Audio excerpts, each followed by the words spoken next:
La femme nettoie des éclats de verre avec un balai. Sa main se coupe. En regardant sa blessure, une idée audacieuse lui vient à l'esprit. Pourquoi ne pas inventer un balai qui s'essore automatiquement? Cela éviterait les coupures et gagnerait du temps. À ce moment-là, la joie de l'invention la submerge à nouveau. Joy cherche du papier et un stylo. Esquisse son idée. Ensuite, elle choisit des fils appropriés. Se rend dans l'atelier de réparation automobile de son père. Avec des outils, elle fabrique rapidement le premier balai. Joy présente son invention à sa famille. Le premier balai essoreur automatique. Sa tête est rétractable, entièrement faite de coton. Son pouvoir d'absorption surpasse tous les autres balais du marché. Joy espère que la riche petite amie de son père investira dans ce produit. Mais cette femme répond: mon argent vient de 50 ans de travail acharné de mon ex-mari. Je ne gaspillerai pas un centime. Elle pose quelques questions à Joy, qui y répond parfaitement. L'impressionnée par son esprit commercial, la femme voit le potentiel du balai essoreur automatique et accepte un petit investissement. La production démarre. Joy enseigne personnellement aux ouvriers à fabriquer les têtes de balai avec du fil de coton. Elle trouve l'usine de moule en plastique la plus bon marché pour produire les pièces. Bientôt, les premiers balais essoreurs automatiques sont prêts. Au moment de la vente,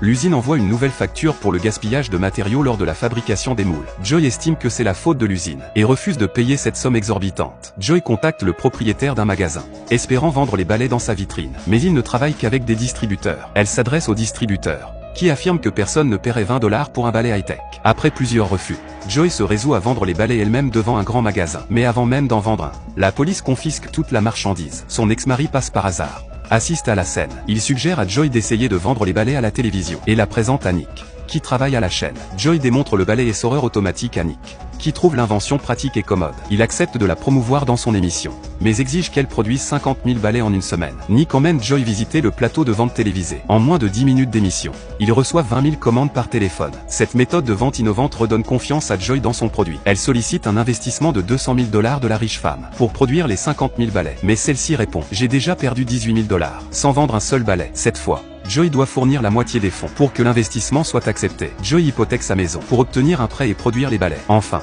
le jour de la vente à la télévision, toute la famille se rassemble devant la télé. Malheureusement, le vendeur, négligent, ne prépare pas bien la démonstration. Son mauvais travail fait échouer la vente. Aucun balai n'est vendu. La famille blâme Joy, car les $200 000 investis risquent de partir en fumée. Refusant d'accepter cet échec, Joy se tourne vers Nick, espérant pouvoir promouvoir elle-même les balais à la télé. Elle est convaincue que seule elle peut démontrer correctement les fonctionnalités de son invention. Sous la pression de Joy, Nick finit par accepter sa demande.